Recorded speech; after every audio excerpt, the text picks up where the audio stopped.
육조 예능조사께서는 제자들에게 당부하였습니다. 선지식들이여, 후대에 이르러 나의 법을 얻는 자는 항상 나의 법이 그대들의 좌우를 떠나지 않는 것을 보게 되리라. 선지식들이여, 이 돈교법문을 동견동행해야 하리라. 서원을 일으키고 바다 지니고 부처님의 가르침과 같이하여 몸으로 받들고 간직하여 물러나지 않는다면 성인의 경계에 들어감을 만날 것이다. 그러나 반드시 돈교법을 전하고 받을 때에는 예로부터 묵년이 가사와 법을 주었다.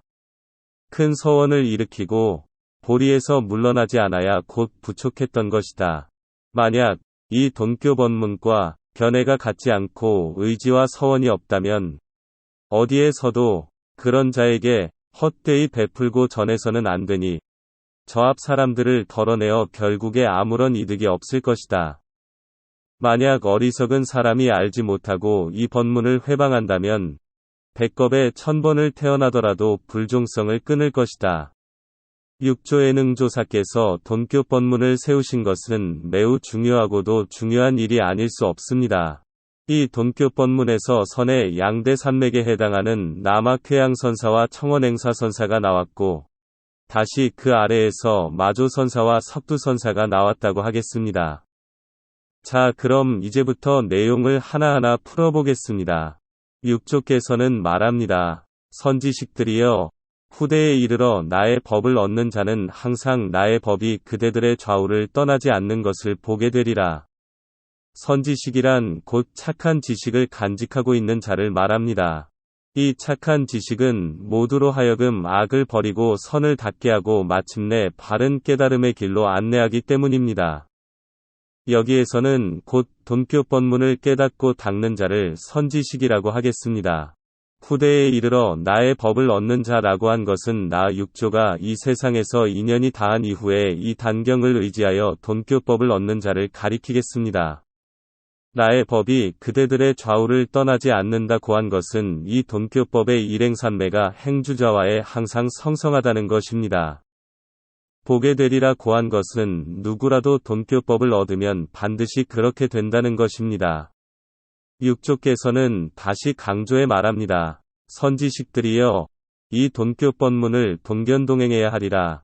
서원을 일으키고 바다 지니고 부처님의 가르침과 같이하여 몸으로 받들고 간직하여 이 법에서 물러나지 않는다면 성인의 경계에 들어감을 만날 것이다.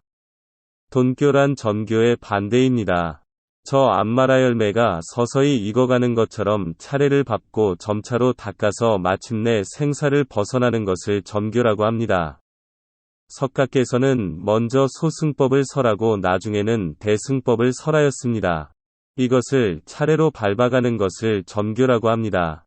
반대로 돈교란 마치 거울의 때를 일시에 닦아내는 것처럼 곧장 청정함에 이르는 대승돈교법을 가리킵니다.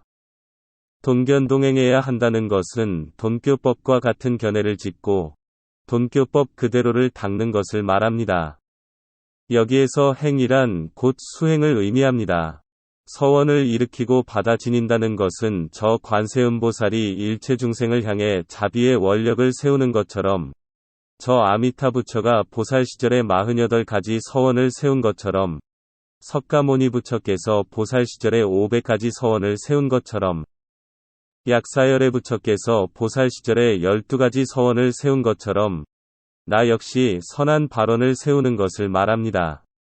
이 발언은 곧 사홍서원을 짓는 것과 같겠습니다. 바다 지닌다는 것은 곧 수지한다는 것입니다. 술한 마음으로 깊이 이 돈교법을 받아들이는 것을 말합니다. 질한 잠시도 잊지 않고 떠올려서 항상 일행산매를 닦는 것을 말합니다. 부처님의 가르침과 같이 한다는 것은 예컨대 저 법화경에서 500아라한들이 일시에 자리를 박차고 일어나 소매를 떨치고 부처를 등지고 가는 것처럼 해서는 안 된다는 것입니다. 그들은 끝내 부처께서 수기하심을 얻지 못하였습니다. 오직 그 자리에 계속 머물었던 마하가섭, 수보리, 가전년, 목걸련 등만이 장차 부처의 큰 깨달음에 이르게 될 것이라고 수기를 얻는 것입니다. 부처의 가르침과 같이 한다는 것에는 이와 같은 함축이 있는 것입니다. 몸으로 받들고 간직하여 물러나지 않는다는 것은 이 돈교법을 온몸으로 받들어 수행하여서 결코 저 화성을 목적지로 삼지 않는다는 것입니다. 물러나지 않는다는 것은 마침내 참된 보리의 성품 자리에 나아가서 다시는 진실과 거짓을 혼동하여 콩과 보리를 가려내지 못하는 미혹에 떨어지지 않는다는 것입니다. 이것은 곧 불퇴전이라고 부르기도 합니다. 여기에 이르지 않으면 결코 96종류의 외도를 꿰뚫지 못하기 때문입니다. 육조께서 돈교법을 세우신 것은 곧 삿된 가르침을 부수고 바른 법을 세우기 위함이라는 것을 알아야 합니다. 이것이 곧 파사연정의 뜻인 것입니다. 성인의 경계에 들어간다는 것은 곧 돈교법문에 들어가는 것을 얻었다는 것입니다. 이것은 곧 득입입니다. 여기에 대해서는 돈교법문 2회 어느 빼어난 외도와 부처의 만남편에서 언급한 바 있습니다. 석가께서는 훌륭한 말은 채찍의 그림자만 보아도 움직인다고 하였습니다.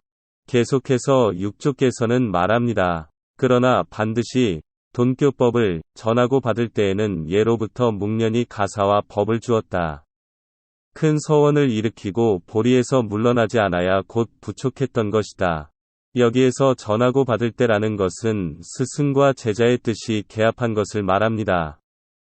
바로 그러할 때를 예로부터 묵련히 가사와 법을 주었다라고 표현하고 있습니다.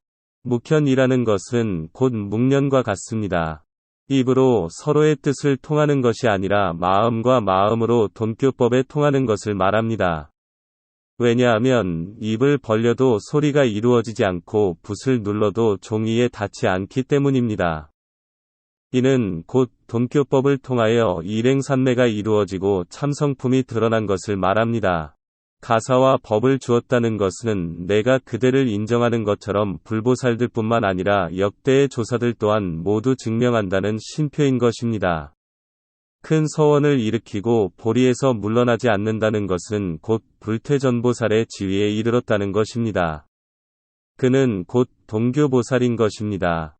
보리에서 물러나지 않는다는 것은 일체의 의혹을 풀고서 부처의 가르침과 외도의 가르침을 혼동하거나 뒤섞는 어리석음에서 벗어나 사슴의 무리나 영양의 무리를 벗어나 홀로 우뚝 섰다는 것을 가리킵니다. 비로소 일승의 대승돈교법문에 들어서서 본래 면목 자리에 통달했다는 것을 의미합니다. 부촉했다는 것은 곧 불보살들과 역대조사들이 모두가 한마음 한뜻으로 고개를 끄덕였다는 것입니다. 육조께서는 끝으로 당부를 합니다. 만약 이 돈교법문과 견해가 같지 않고 의지와 서원이 없다면 어디에서도 그런 자에게 헛되이 베풀고 전해서는 안 되니 저 앞 사람들을 덜어내어 결국에 아무런 이득이 없을 것이다. 의지와 서원이 없다는 것은 수행을 하는 뜻이 그저 소승에 그치고 아직 보살행을 실천할 준비되지 않는 수행자를 일컫는다고 하겠습니다. 저 앞 사람들을 덜어낸다는 것은 오히려 불보살, 역대조사들에게 누를 끼치게 될 것이라는 것입니다. 옛 사람들의 덕을 반감하고 그저 말로 자신의 이익을 위해 돈교법을 희롱하는 처지가 될 거라는 것입니다.